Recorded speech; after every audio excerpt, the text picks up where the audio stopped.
Hard to get the ball in there. Not enough space there. Lucky maybe that it wasn't intercepted. And Lambeau will put this one through, and the Jaguars grab a 3-0 lead. So this offensive unit, they've now had 3 drives, and they only have 3 points to show for it. Payoff is the key for everything. How many offenses we talk to that say we have to finish drives? Thus far, this team hasn't finished it quite the way they wanted to. And he'll take this across the 25, a couple extra yards, up to the 27-yard line. For the New York Giants, as their offense comes back out there, last year 3-13, and that was off from just a year of being a playoff team at 11-5. They were 31st in total points, 31st in overall defense. So Jaguar pressure and a Jaguar sack. Calais Campbell in there to drop him, and it'll be a loss of about 8. Well, they were coming out of the 4-3 defensively. Pressure coming off that right side from the DN. And that's the blind side of most quarterbacks. If you're right-handed, that's the side you don't see quite as well. And that's why you rely on your left tackle, maybe your highest-paid offensive lineman, to take care of you. In this situation, that didn't happen. And he'll lose yardage here, back to the 15. He lost 4 there, and it's 3rd down. That was well defended, and while it was a completion, it resulted in a loss of yardage. It's really, really hard for a running back to think to himself, I probably should have just dropped it and saved the yardage. It goes against the entire training that he's had his whole career. And he'll go down just shy of the 25 at the 24-yard line. So just a lone field goal in this first quarter of play. 3-0 is our score. More from Jacksonville after this.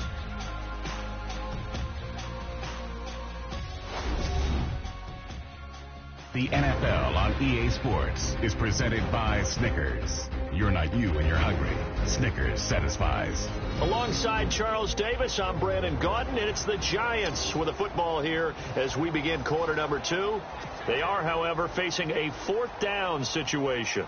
Here's Brad Wing now as he's on to punt for New York.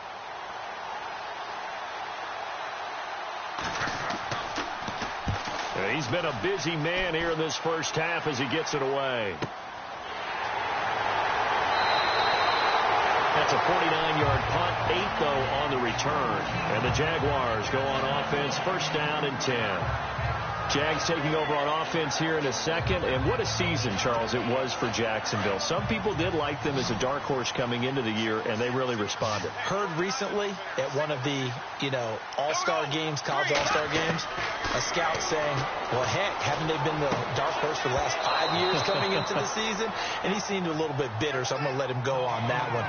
But the point is well taken. They have been building towards this. Really good drafts, really supplemented in free agency. And, yeah, they were a dark horse, but they played awfully well. 11 wins, 2 more in the playoffs. I think right now they'd love to get Allen Robinson back at wide receiver and add another playmaking tight end.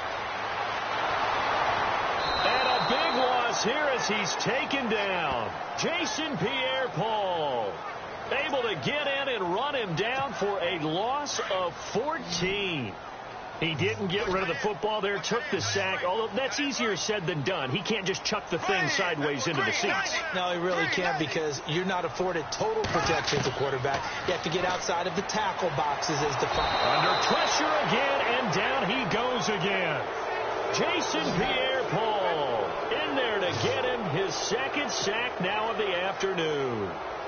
Brandon, what I remember most about playing with guys who knew how to rush the passer, they would just tell you, just cover people for me, just long enough for me to get there. And that's exactly what happened on that play. Pulled in at the 24. A very good return that time. 18 yards. And the offense will take over with a new set of downs. There again is the running back as he trots onto the field. They've given him some touches. They haven't had a lot of success on the ground. Do you maybe keep going to that well, or do you mix it up more? I think you mix it up more, try to loosen things up, get the defense to react to other people, other plays. Forget about it. That's your horse. Secretary lost twice in his career. So educational. That's. Partner, you mind if I take this headset and put on a coaching headset? You want to get this running game going? I want to get this running game going. I'm going down there and saying, gentlemen, get it downfield. And this ball winds up being intercepted. I want to give a hat tip real quick, Charles, to J.J. Watt before the possession switches here. Walter Payton, NFL Man of the Year. They totaled up how much he helped raise for hurricane relief, $37 million. Incredible. Hurricane Harvey, which really hit the Houston area in a big way, and his original goal was $200,000. So congratulations to J.J. Watt and all the people who participated. And Greg Olsen of the Panthers, Benjamin Watson of the Ravens, both tight ends, also nominated and finalists for the most prestigious different ways to create space. But on that play, he did it with that big, wide body of his. Didn't get a whole lot of yardage on the play, but it did what it was supposed to. Pick up a first down. Throwing on first down is Bortles. He couldn't quite hold it. Got hit. Ball pops out. Incomplete. That would have been a great catch, but it's real difficult to hold on to it because it was contested all the way. Would have been a great play if he'd been able to haul that one in. On second down, here's Fournette. And not much running room. Down to the 32. Call it about a gain of 3, and they'll be looking at a 3rd and 7 coming up. Pretty good little two-play sequence there. You force the incompletion, then a very short pickup. Yeah, now maybe you bring in an extra defensive back or two because you want to try and defend on 3rd down. They like to play those nickel or sub packages, don't they? From the gun on 3rd down, Bortles. And he can't hang on to it. Nearly picked. He's known for his hands defensively, but instead it just brings up 4th down. I know ultimately that feels like a good defensive play, but I know it's really not. They had a chance to keep points off the board. Now they have a chance to kick a field goal by missing that shot. Yeah, especially at this spot in the field. He's got to be upset he couldn't come up with that INT. A little bit of a lower trajectory there on the deep kick, and it worked. Had to do it because he had to drive it out low because of the length of the kick. Able to do that, got it above the defense and over the post. This will be taken to the back of the end zone. And they'll put up the stop sign there as his guys will get it at the 25. Eli Manning and company getting set here as they head back onto the field. He's got to dig deep here, doesn't he? Team's losing. He's not playing well either. And they always tell you, don't press. You'll make things a little bit worse. But in this particular situation, you try and heighten your play a little bit. So far, he's thrown 1 interception. He wants to balance that off with at least 1 touchdown pass in order to get his team back moving forward. Give him 9 there on the first down completion. When you see zone defense and you know you've got a drag route on as your primary call, you got to be really careful as a passer about how far you let your guy go because he might wander into some tough coverage. On the run, Darquan. And he'll be brought down right around the 37. 3 yards there, good enough to keep the drive moving. Well, he hasn't made much of an impact in the running game thus far, and after that last run, not much is going to change in that area. He hasn't been able to get anything going, and really the offensive line not helping him much. Throwing on first down is Manning. Over the middle, he's got his tight end Ingram. And he'll get up to the 43-yard line. 5 yards on the catch there, brings up second down. Not a big window to throw. Coverage wasn't too bad there. Yeah, they had him under wraps pretty well, but somehow able to muscle his way open and catch the ball. Now Manning. It's a short one here, complete to the tight end. And 5 yards on the play there as the drive will continue. They gave up the completion there, but this is what zone defenses count on. Catching the ball and not much run after the catch. Manning now on first down. Throw left side, complete to Ingram. And he'll get it down here to the 43. Give him 9 there on the first down completion. Well, this is how you shake the thoughts of that interception on the last drive. You come out and start this one 4 for 4. And watching him throw it around with that type of confidence reminds me of a guy I played with way back when who told me, I don't care if I throw 10 interceptions in a row. I'm going to stay confident, keep flinging it. I just figured there's something wrong with the football. They'll lose a yard, and it brings up 3rd. We all have habits. We can be somewhat predictable, and you know me pretty well on second down and short. What I like to see. Play action. Yeah, without a doubt. I thought that was a great spot to call it. Instead, didn't go their way, did it? No, defense sold out for the run. Worked out well. And he's going to have the first down at about the 38. They get 6 on the pickup there as the drive will continue. That's how you get right up off of the mat, because on the last play, they stoned him in the backfield and dropped him for a loss. But he's the type of guy that scared me a little bit because he's not daunted. Just got right back up, showed some confidence, and picked up a first down with his very next run. They'll wind up losing a yard on the play, and it'll be 2nd and 11. That goes down as a loss against his rushing stats.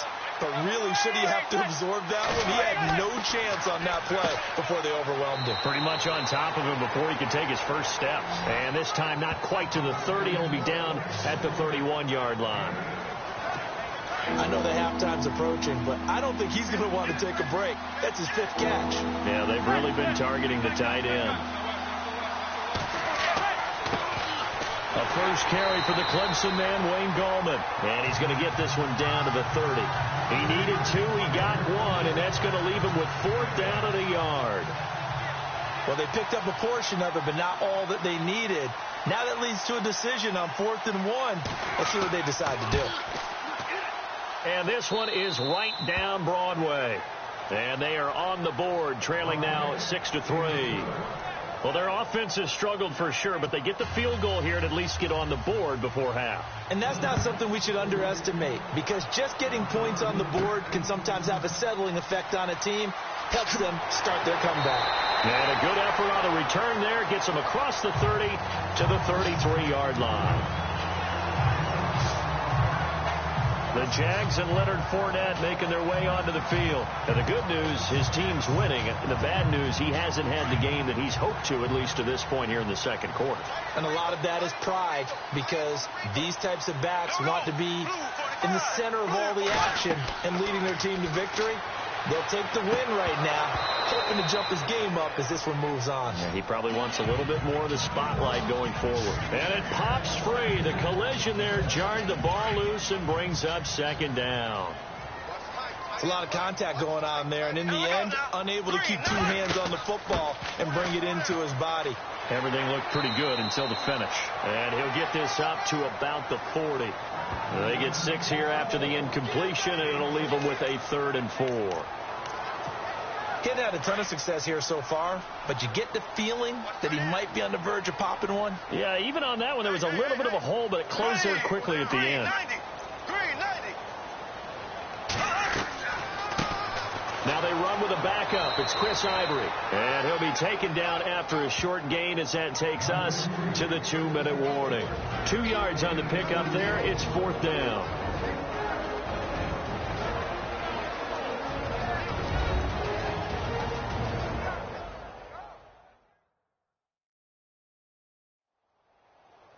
A reminder that when halftime rolls around, we'll send you to Orlando and Larry Ridley as he'll have highlights and analysis of this first half. But no touchdown. These guys need to give Larry some touchdowns to talk about. Things are too easy for him right now back in the studio. Come on, guys. Help the man out. Give him something to talk about.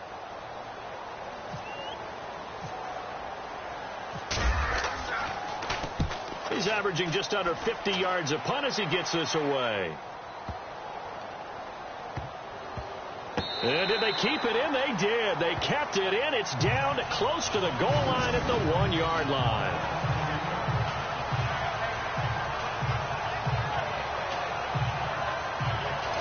CD, I want to get your thoughts on some potential free agents this offseason before we change the possession here. Now, caution, many of these guys could be resigned, I know, but who are some of them? Kirk Cousins is one. Yeah, we're talking about difference makers. Kirk Cousins at the quarterback position. He's going to be... Oh, and he's not going to make it out of the end zone. The push too strong, and that'll be a safety.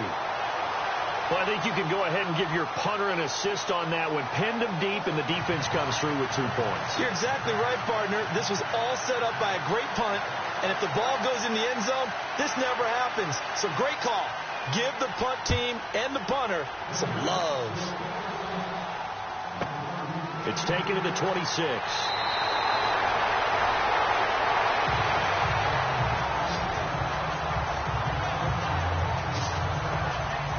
Before the offense changes hands here, let's look back to the Super Bowl February 5th. What a game. I know you were there calling it offensively, though. Impressive on both sides. It certainly was, and let's face it, if you're in Minnesota, it's cold outside, but you talk about the offenses, they heated up in a big way. And how about Nick Foles, the backup quarterback turned MVP, 373 yards, 3 touchdowns, and, of course, the big one receiving on the Philly special. Quite a story. And as you and I were talking about off air, it was just a fluid game. Not a lot of penalties, just really clean play. Exactly the type of game the NFL needed for the audiences at home watching the game and, of course, people in attendance. A really well-played game. Give them 3 on first down. It'll set up a 2nd and 7. Not much happening there on first down. I thought there might have been a hole for a split second. Yeah, but it dried up pretty quickly, didn't it? Closed fast.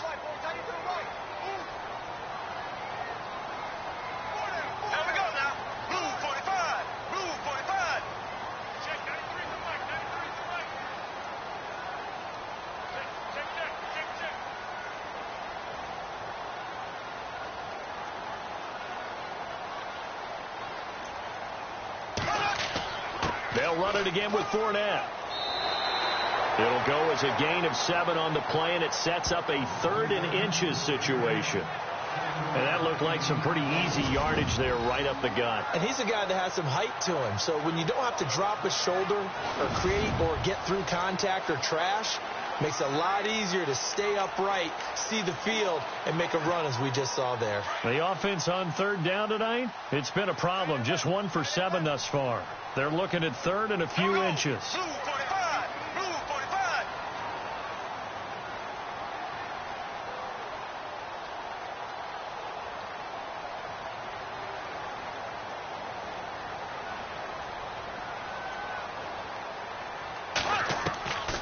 They'll try and run for it with Fournette.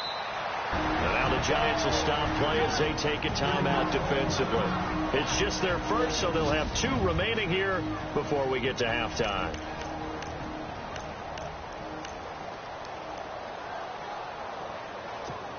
Here's Brad Nortman now. He's been terrific so far. They'll try and throw for it here. And he will have a first down as they get him to the ground at the 37. 16 yards that time on the pickup. First down. Now whistles and a timeout with 3 seconds left in the first half. Out to Orlando. Let's check in with Larry Ridley for our EA Sports Halftime Report. Thanks, Brandon, and welcome to the EA Halftime Report. Let's take a look back at the first half. The Jaguars are happy to be in front right now and just want to play 2 more solid quarters. The Giants didn't play their best, and they'll need to be at their best now to come back. All right, let's take a look at some of the highlights from the first half. 1st and 10. It's all about the U. Calais Campbell getting the QB for the sack. This will go for a loss of 8. Now early in the second, Harrell will get a sack by Jason Pierre-Paul. This ends up as a huge loss in yardage.